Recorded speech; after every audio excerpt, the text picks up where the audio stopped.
Mhm.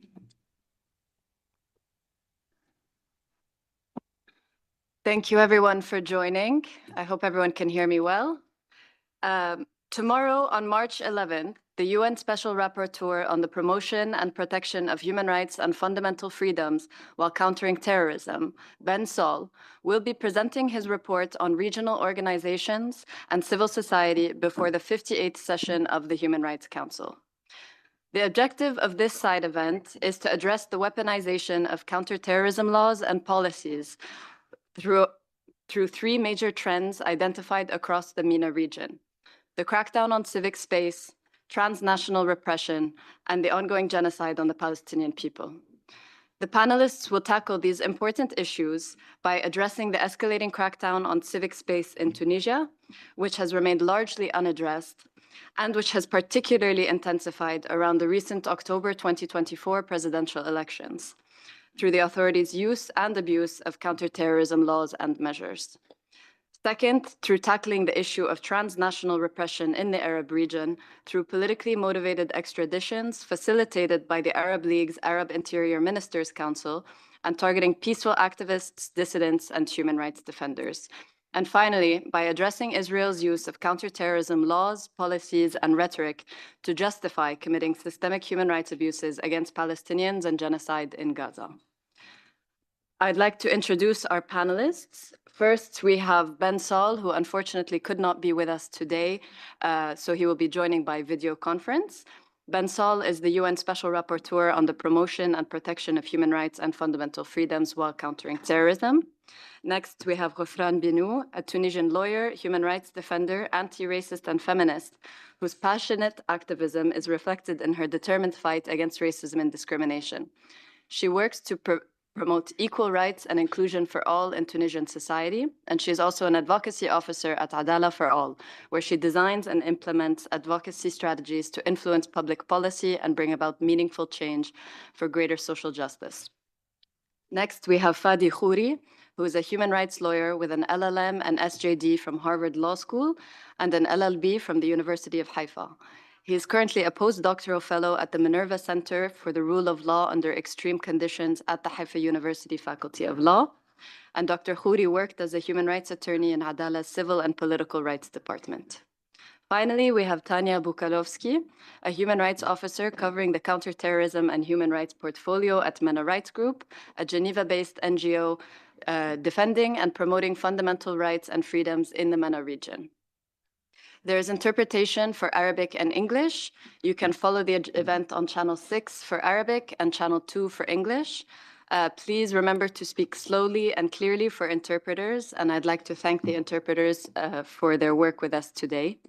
I'd also like to thank MENA Rights Group and Safer World for organizing this event and allowing us all to learn from these very talented people. We will begin with a video address from Saul, who will speak to us about his findings in the MENA region and share with us his insights on current trends in counterterrorism abuse in MENA.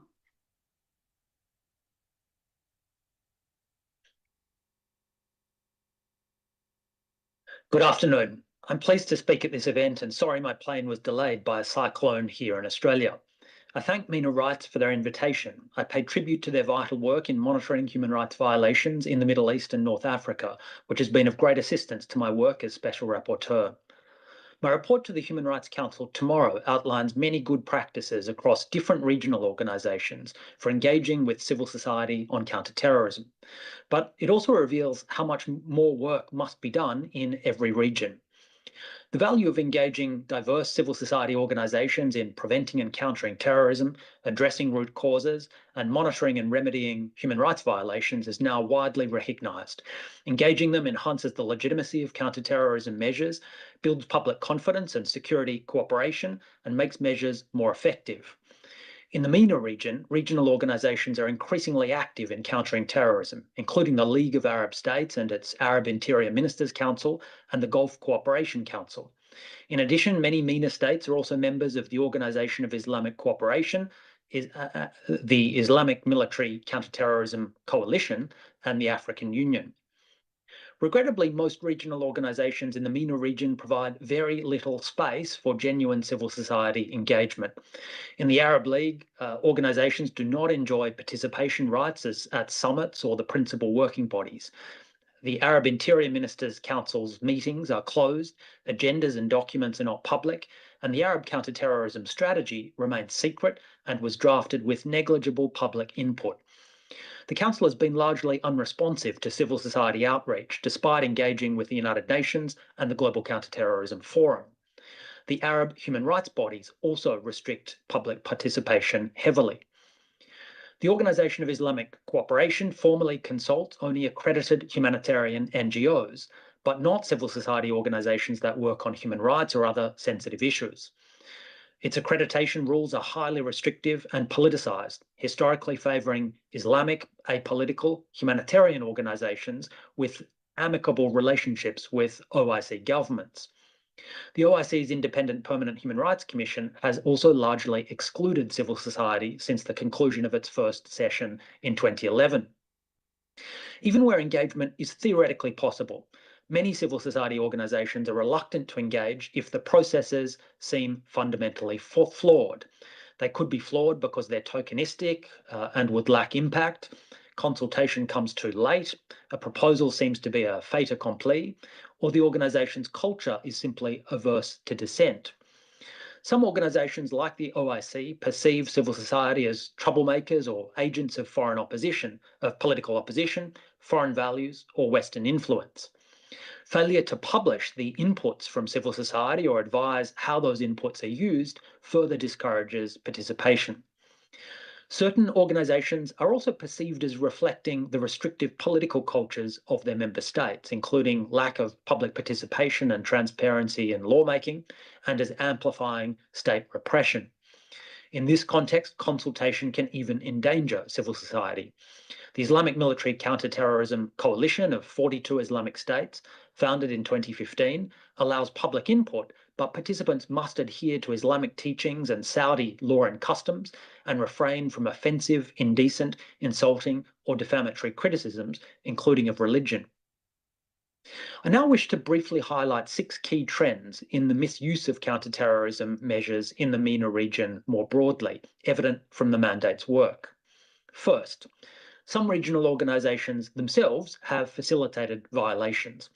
As my report to the General Assembly last October explains, regional terrorism definitions and offences in the MENA are vague and overbroad and susceptible to abuse, leading to violations of fundamental rights. Forms of regional legal cooperation, including extradition, mutual assistance, and intelligence sharing, lack sufficient safeguards. The arrest warrant scheme of the Arab Interior Ministers' Council has been notoriously misused against activists, most recently with the extradition of the poet Abdelrahman al-Qaradawi from Lebanon to the UAE, violating non-refoulement. Secondly, states use broad and vague legal definitions of terrorism and extremism to restrict human rights and civic space, whether in Egypt, the UAE, Algeria, Turkey, Tunisia, or elsewhere. Thirdly, there's a growing pattern of abusively listing individuals as terrorists for the purpose of travel bans and asset freezes without due process or judicial safeguards. Such designations have targeted human rights groups in Palestine, Egypt, Tunisia, and Libya, as well as the Iranian media abroad. Such measures are part of a wider pattern of transnational repression, including violence or threats of violence. Fourthly, there's a lack of fair trials and independent judiciaries in terrorism cases, including the use of false charges, forced confessions and torture, the use of irregular courts, political interference in the judiciary, excessive pretrial detention, inhuman detention conditions, denial of access to lawyers, reprisals against and imprisonment of lawyers for doing their jobs, and trials in absentia as a technique of transnational repression. Examples range from the persecution of the Gulen movement in Turkey, the infamous UAE 87 and 94 trials, and the frequent case recycling in Egypt, which infringes double jeopardy and prevents release from prison. Fifthly, new technologies are making old methods of curtailing and harassing civil society cheaper and easier. The weaponization of new technologies, including spyware, facial recognition, and personal data sharing at borders, to track and target human rights defenders is of growing concern. Spyware has led to torture, unlawful arrest, and violence against human rights defenders, including in Bahrain, Egypt, and Saudi Arabia. It's also led to widespread interferences with privacy, freedom of expression, and association. Gender-based intimidation online is also too frequent. Finally, over the past year and a half, my mandate has condemned many grave violations of international law in Israel and Palestine. My mandate led work by special procedures, for example, on the unlawfulness of arms transfers to Israel, unlawful detention under Israel's unlawful combatants law, Israeli laws banning UNRWA and the denial of humanitarian relief, the US president's recent plan to illegally annex Gaza and forcibly deport its population, many illegal uses of force in Lebanon, Iran, Syria, and Yemen, German intelligence's classification of the boycott, divestment, sanctions movement as extremist, harassment of Palestinian protesters in the UK, and a US bill targeting activist NGOs. The list goes on. I urge all countries to exert maximum pressure to ensure a permanent ceasefire, accountability for international crimes, and an immediate end to the illegal occupation. Thank you.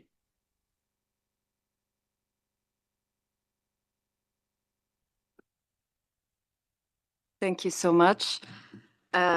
We will now move on to Ghufrane. You work as an advocacy officer at Adala for All, an association of jurists and lawyers that provides free pro bono legal advice to victims. And you're also a prominent activist fighting against racism and discrimination. Can you please tell us more about the current situation for activists and civil society in Tunisia and what the impact of counter-terrorism legislation has been on civic space? And have you yourself been impacted? شكرا. Thank you. Thank you, everyone. Thank you, MENA Rights Group. Thank you to all the attendants. I thank you for this opportunity to speak about the situation of civil society in Tunisia and the situation of activists in Tunisia, as well as the impact of counterterrorism legislation on civil liberties.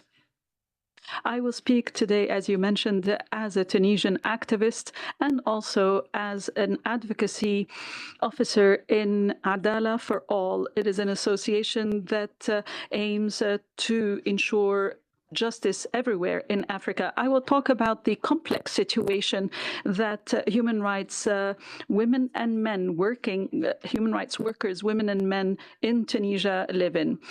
Since the 25th of July 2021, we have seen a notable regression in public liberties as all executive authorities became concentrated in the hands of President Kais Saied. He eliminated all checks and balances, disbanded parliaments, and started issuing laws through presidential decrees such as Decree 117, which gave himself all legislative, executive, and judicial authorities. These are tantamount to a coup against the Constitution of 2014, the coup of the revolution. This has had a huge impact on the democratization process and on the work of civil society organizations. The general atmosphere of work of these civil society organizations has been an atmosphere of hostility and repression.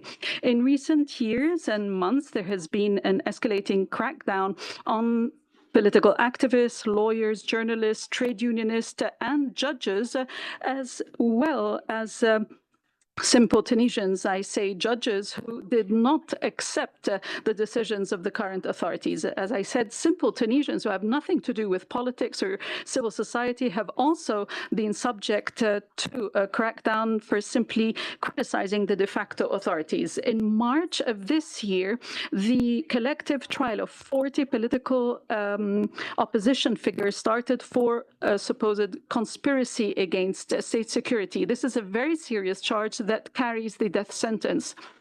Under the penal or criminal code of Tunisia and under the basic law number 26 of 2015 on countering terrorism and money laundering, which was amended in 2019, the accused were charged with accusations including conspiracy to attack property and persons, conspiracy against the external and internal security of the state, attacks in order to topple the regime, engaging contacts with foreign agents to cause harm to the diplomatic status of the country, and engaging in offensive acts against the president.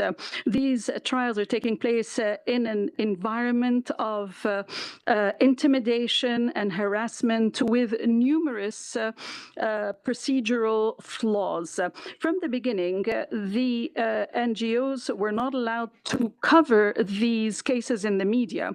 However, the authorities were allowed to use the loyalist media to give a narrative that incites the public opinion against the accused. In this case, it was decided arbitrarily not to allow the accused to be present at their own trial. They had to participate by video.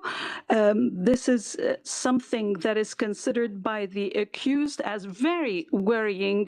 It is worrying about the improbable fairness of these trials, as the guarantees of fair trial are hardly provided.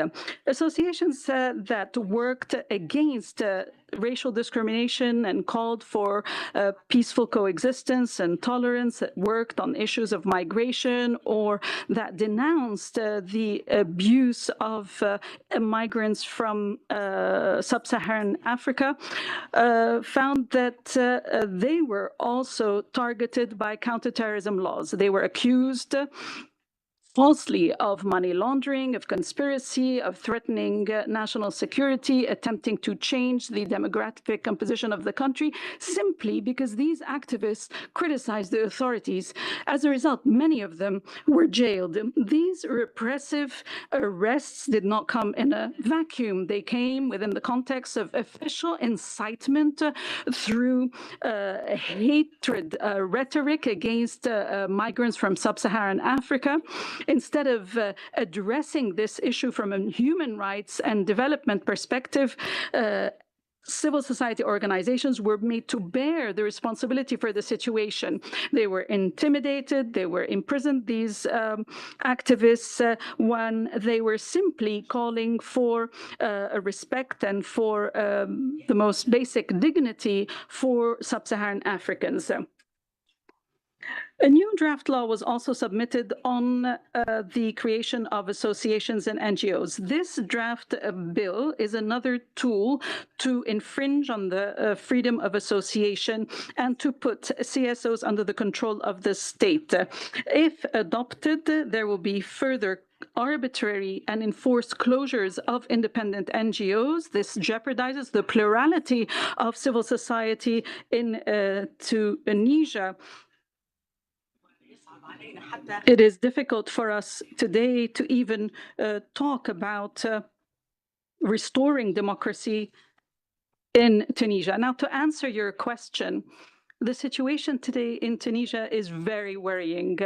We cannot continue to ignore these challenges. These laws on counterterrorism are dangerous. There are other decrees that are also used to crack down on voices of dissent. We must raise awareness about these violations and call for the protection of fundamental freedoms. Civil society plays a vital role in guaranteeing democracy and human rights. We should all defend civil society in these difficult circumstances. Tunisia today is at a crossroads. Either we accept repression or we fight to maintain what is left of our liberties. Thank you. Alf Afie for your efforts. Thank you so much. Tanya now. Tanya, you are Human Rights Officer at MENA Rights Group, a Geneva-based legal advocacy NGO defending and promoting fundamental rights and freedoms in the MENA region. can you please provide us with an overview of what transnational repression looks like in MENA and how counterterrorism plays into this phenomenon? Thank you very much, Sarah. Thank you to the Special Rapporteur as well for his online participation. Thank you to my fellow panelists who I'm honored to be sitting next to today. And thank you to you for coming to attend and listen to us today while we discuss counterterrorism abuse in the Middle East and North Africa, its impact on human rights and fundamental freedoms, and the crucial topic of transnational repression.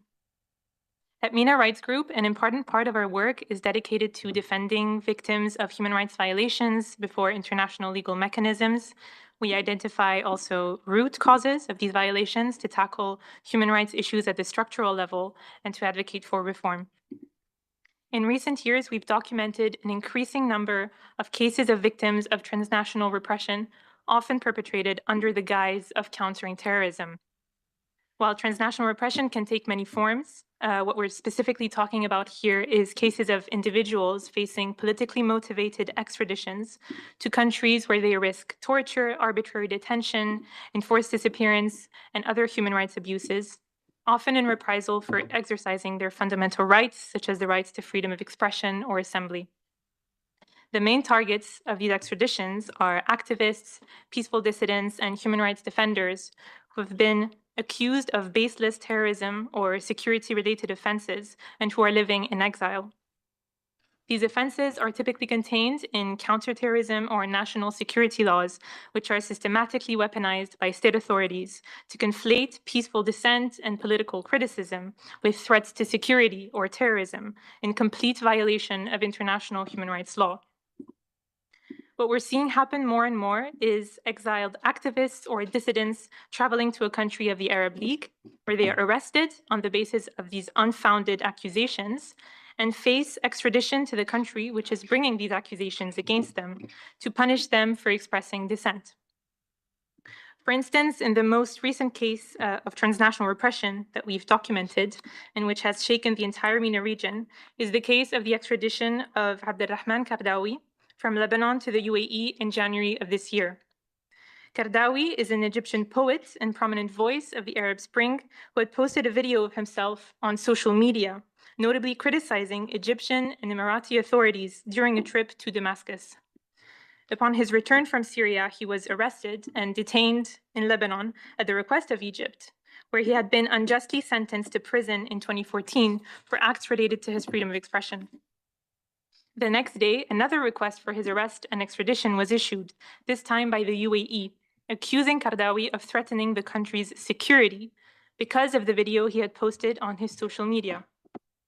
And despite international calls from the UN and from civil society to release him, Lebanon extradited Kardawi to the UAE, despite the fact that he is not an Emirati national, nor does he have any ties to the country. And since his extradition, Kardawi has remained detained in the UAE.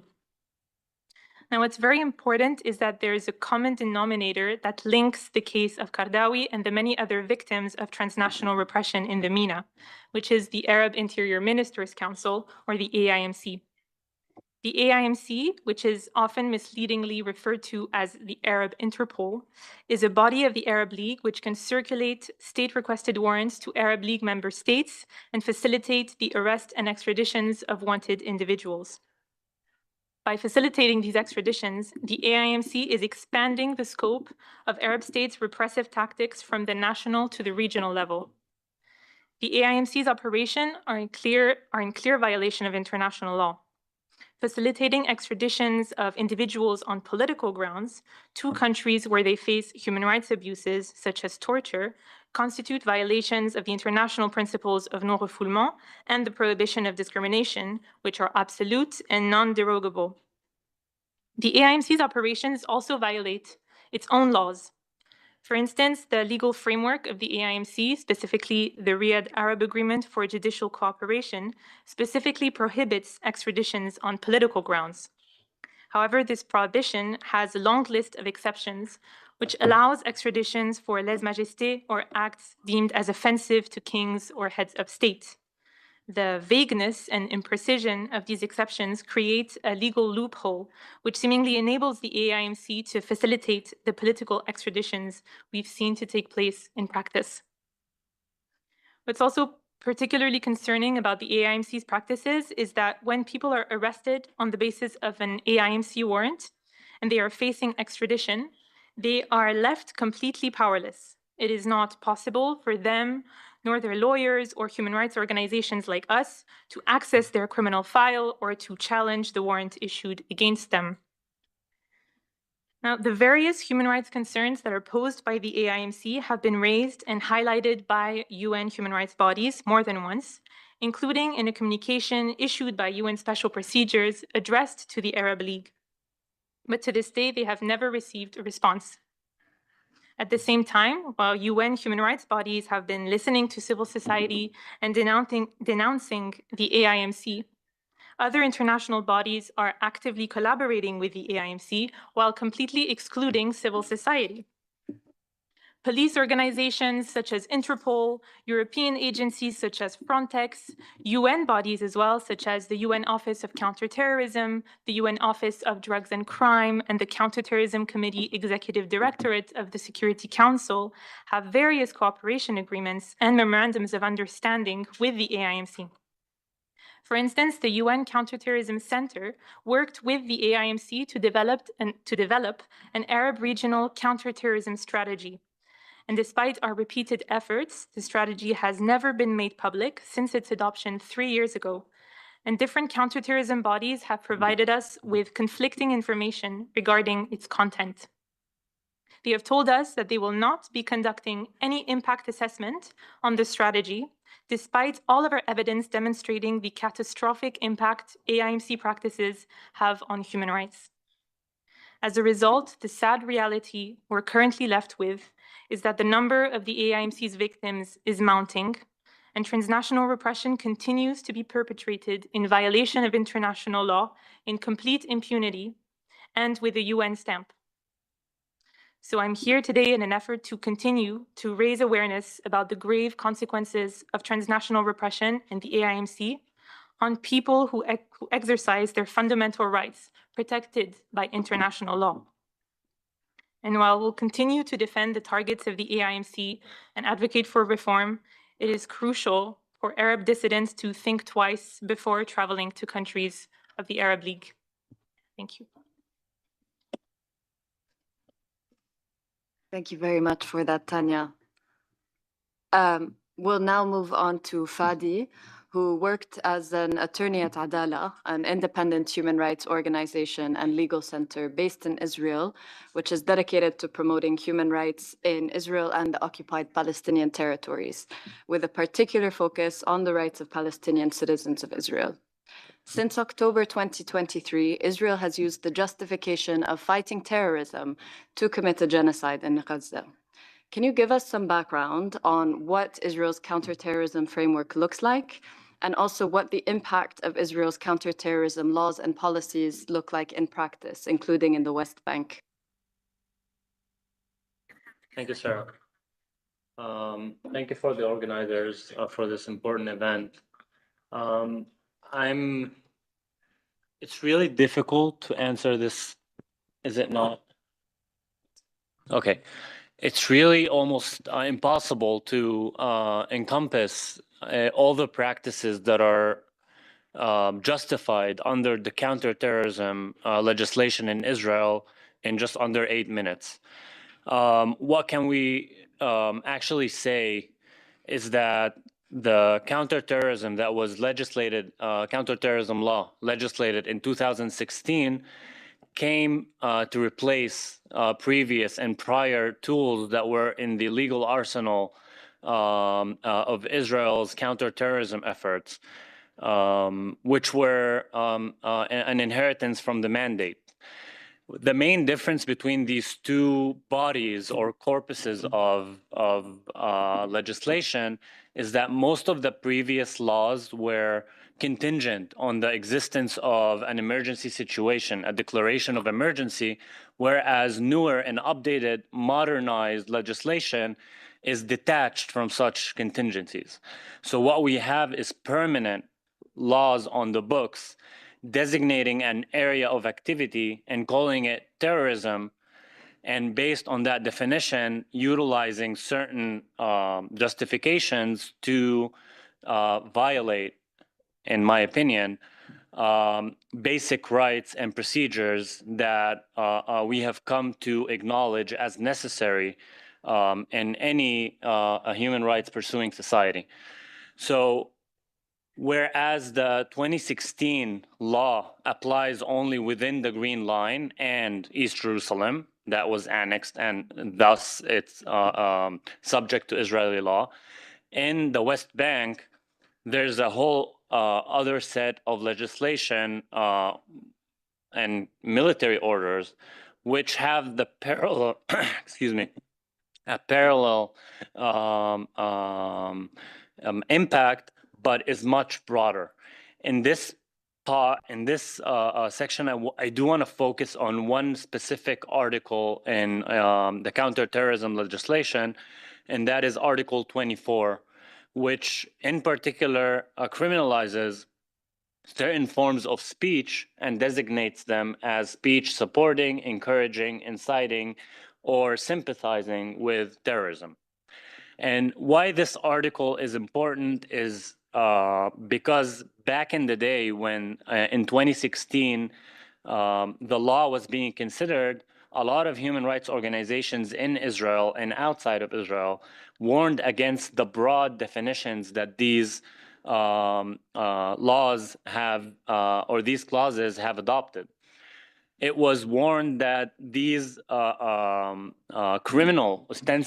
criminal offenses do not have the sufficient bounded definitions that allow them to be considered as legal in the essential sense.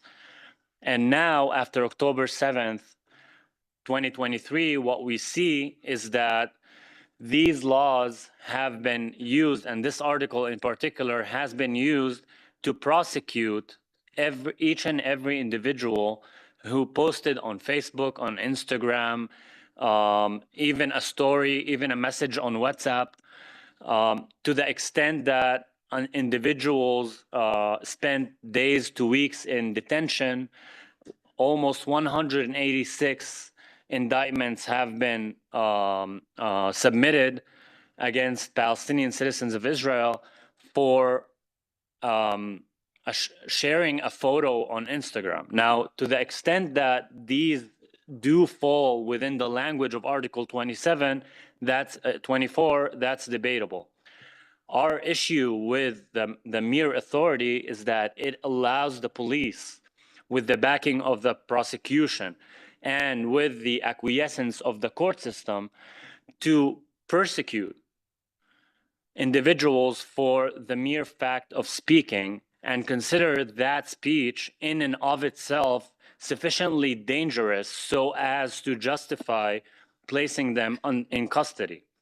And we had hundreds of cases seeing over the past year and a half of individuals spending long weeks in prison, and those who did not were under home arrest or under limitation of not using the internet and not using their phones, because for courts who justified these detentions, it was not the individual risk that usually is assessed in remand hearings or in the extension of detention processes, but it was the fact that Israel was at war. And the general state of war justified decisions to hold people in custody for long periods of time. So during the past year and a half, we've seen a total crackdown on free speech rights. And it was justified based on the articles in the counterterrorism law, and not just on social media. In addition, there was a total ban on any form of protest or demonstration condemning the war on Gaza. The police had stated explicitly that anybody who wants to protest for Gaza, we can provide them buses to go there. The Supreme Court was petitioned multiple times to challenge, in a challenge to these policies and their effects on the ground, to no avail. While the court reiterated rhetorically the importance of free speech and freedom of association and assembly, it basically enabled and gave credence to the arguments by the police, which before the court became arguments about capacity rather than legitimacy. The police's capacity to actually deal with these kinds of protests. Individuals who went to protest were being arrested on the way to protests that didn't even require any form of permit, which some forms of protest in Israel require prior permit. Picket fences that were peaceful would only become violent because the police would use violence. It would confiscate signs. It would immediately lower any raising of the Palestinian flag, associating the mere flag with terrorism. So, and to be sure, these are not new phenomenon, but the degree in which they were happening after October 7th became so encompassing and so great that we can definitely say that Palestinian citizens of Israel had no space for dissent, for speech that countered the Israeli narrative around the October 7th event and even the war on Gaza. And all of this was justified based on treating terrorism and counterterrorism as a matter of status rather than an act. And that's something that we've been seeing more and more. Once something is dubbed as supporting terrorism or in connection to terrorism, it becomes a matter of a status of this person. And it justifies all these violations of due process rights, what kind of rights you get even in detention, to the extent that we can say that in Israel right now, and I'm not even mentioning the situation in the West Bank and for sure the atrocities that were committed in Gaza, what we see in Israel is two legal systems regulating speech offenses. There's the criminal code that designates a few offenses under the rubric that we can call speech offenses, from incitement to racism, incitement to violence, and this is processed through the same criminal system with its due process requirements, and where we see few, but most of the cases of speech offenses in which Jewish citizens of Israel are accused. And then you have the counter-terrorism path, which creates a separate system for Palestinian citizens of Israel.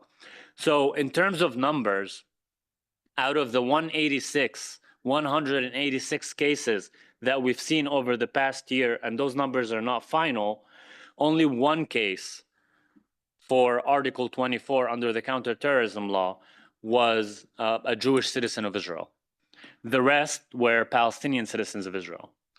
And so the law at large, while it has from the onset, it was used against Palestinian citizens of Israel in an arbitrary manner. And just to recall the 2021 designation of the 6 Palestinian NGOs in the West Bank, as an example, since October 7th, we are seeing no restraint and no checks and balances at all at any level of the decision-making process when it comes to criminal law.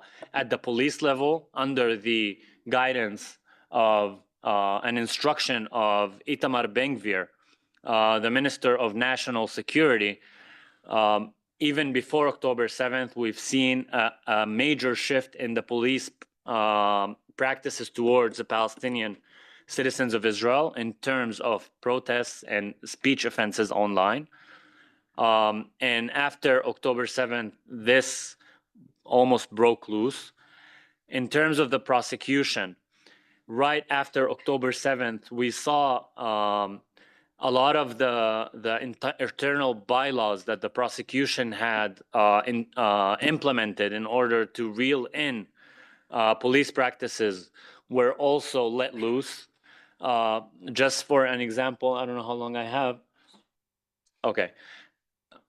We can get to that in the Q&A, but lastly, with the courts played almost no judicial review, and those judges who are willing to release suspects accused of free speech offenses based on online posts were received a special tweet from from Itamar Ben-Gvir threatening them, to the extent that in our view we see this effectively working on the ground. Those intimidation tactics are working, and most judges were not willing to question the narrative of the police in these kind of arrests. Just once the term terrorism is invoked, all the system kind of aligns in a way that creates really a dark space for human rights. Thank you very much for that. We're going to open the floor for some questions now before finishing up with some concluding thoughts. Please introduce yourself, speak slowly and clearly for the interpreters, and make sure your question is a question and not a statement. I will take a few responses. One here.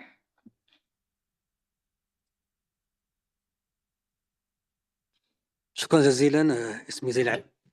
Thank you, Zain Al-Abidin Al-Wali, head of an African Center for Human Rights. Regarding the abuse of counterterrorism as a pretext to crack down on fundamental freedoms and human rights, I would like to speak of Article 87 bis of the Criminal Code of Algeria, which has been used since the popular movement or Hirak started in Algeria. Most of those imprisoned as activists who are activists in Algeria were imprisoned based on this article.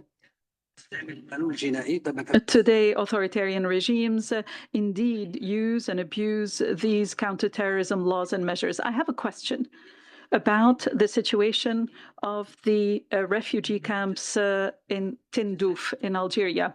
Algeria is mandating an armed group to run these camps.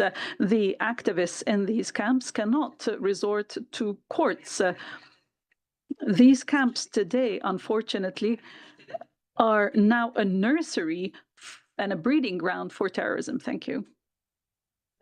We'll take one or two more before giving the panelists a chance to answer. One here.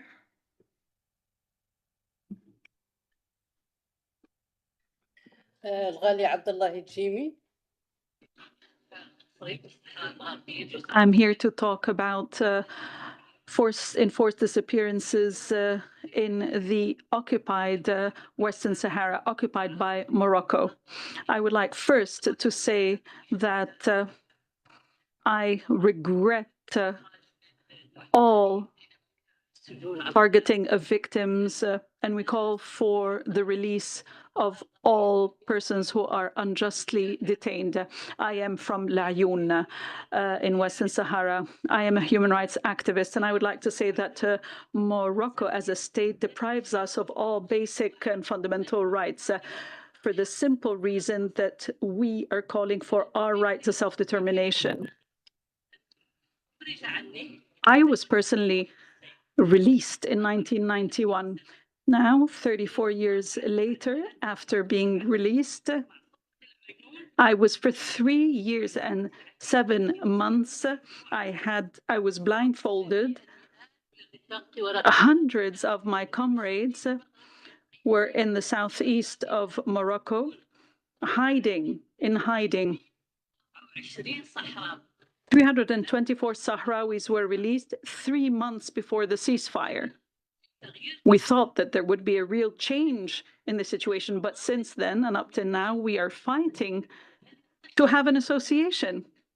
Imagine that the victims of enforced disappearances, those who were disappeared by the Moroccan state under Moroccan occupation, cannot even form an association. This is my question, and this is a question I put to the Moroccan state and those who support it and support this illegitimate occupation, while Western Sahara is on the fourth Committee on Decolonization in the UN. Thank you. Thank you. Okay, one last question, and then we'll return to the panelists. Hello. Hi, my name is Kifaya. I'm from Palestine as well. And I was meaning to ask, how does these laws, the anti-terrorism law, affect your work as a human rights organization? In addition to the new amendment that would tax lots of organizations who function in Israel with 80% of the money they get to their organizations. So that was my question to Mr. Fadi. Shukran. We can go ahead.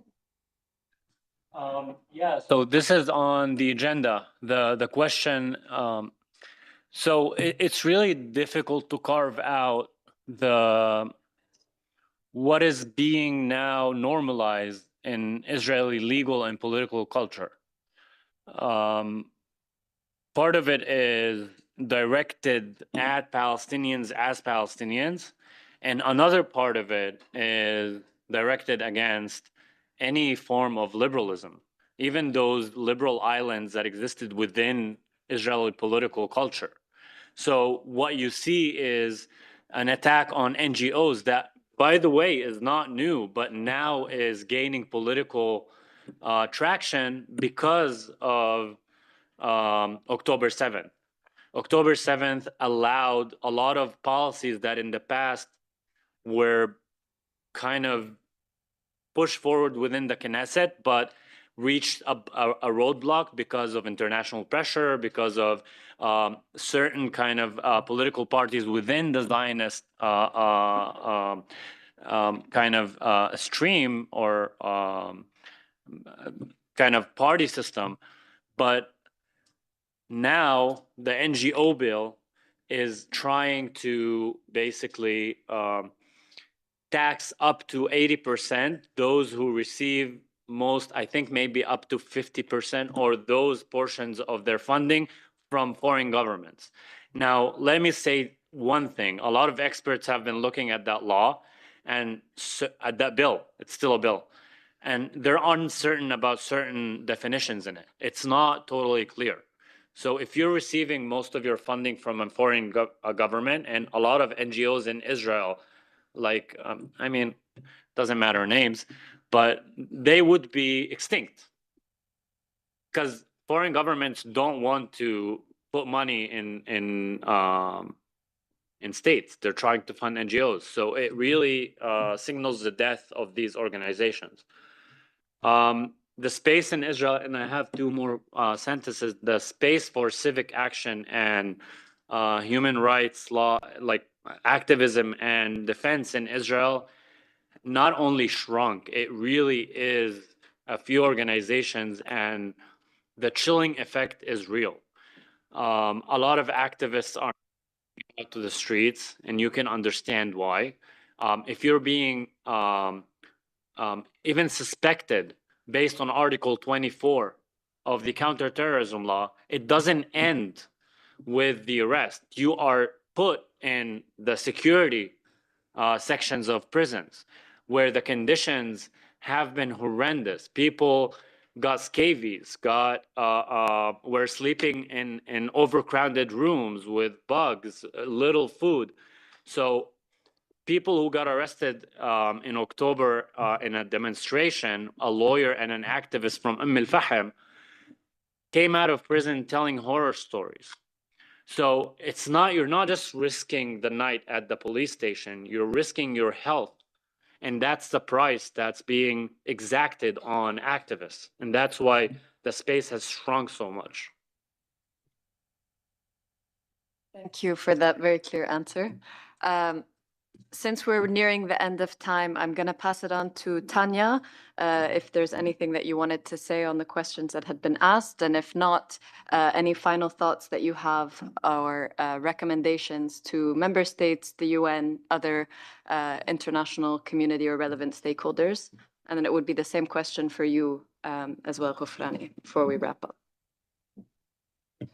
Thank you, Sarah.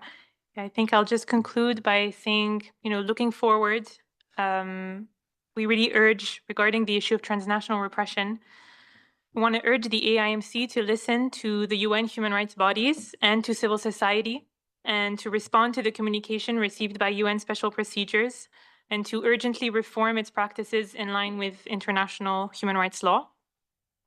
And until such reforms are put in place, we call on states and international bodies to stop collaborating with the AIMC and contributing to its unlawful practices.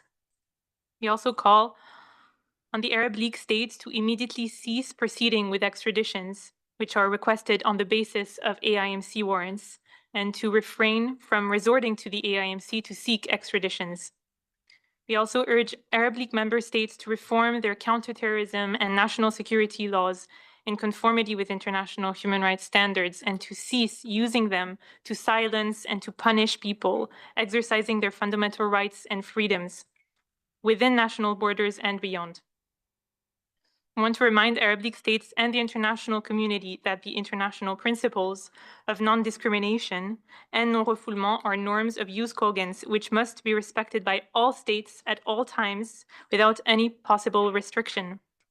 And in order to uphold these principles, states must conduct an individual assessment of the risks faced by individuals if extradited, in particular risks of torture and arbitrary detention. And they also have the obligation to ensure that the extradition has not been requested on discriminatory grounds, including to prosecute or punish a person for their political opinions. And for those who have already been extradited because of the AIMC, like Kardawi, and who are currently in prison or who were forcibly disappeared, we call on relevant states to immediately release them and to provide them reparations. And we also urge the states of the Arab League to guarantee non-repetition, to stop perpetuating this climate of fear in the region, and to ensure an environment which is free of political repression, and where everyone can safely and freely express themselves as provided in international law. Thank you. Thank you so much.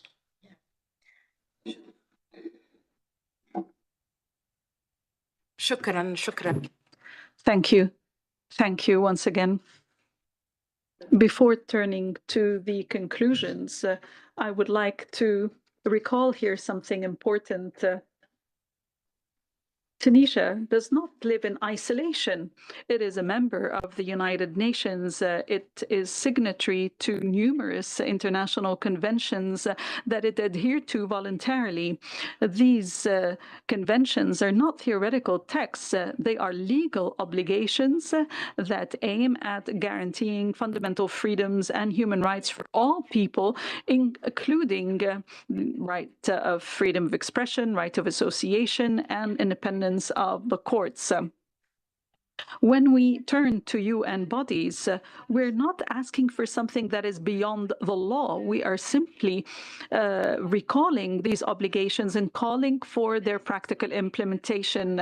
This is not trying to get support from the outside, as they claim. This is simply resorting to mechanisms that are available to all under international rules. What we are doing here today is part of natural and normal human rights activity. This is what civil society organizations do everywhere in order to ensure that countries abide by their obligations.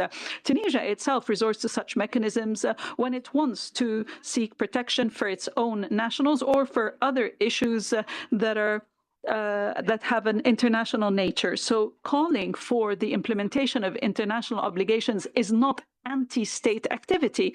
It is legitimate activity within the legal framework that is accepted by the Tunisian state.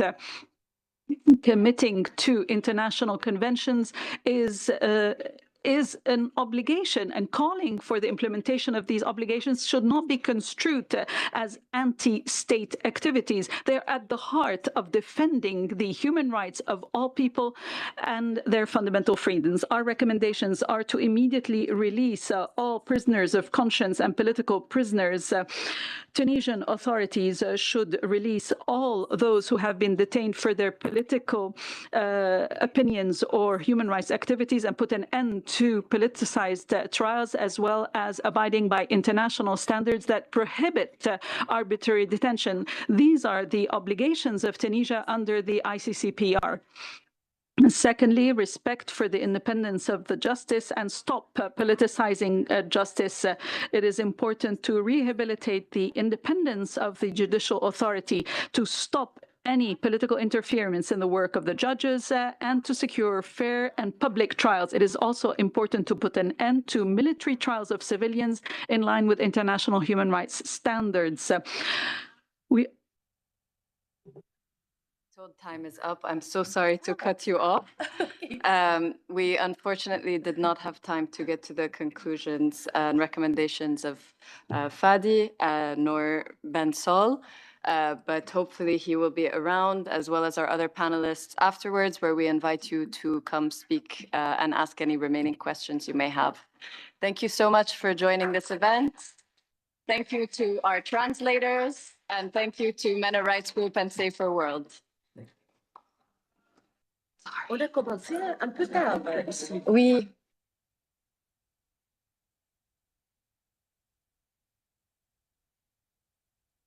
On a commencé juste.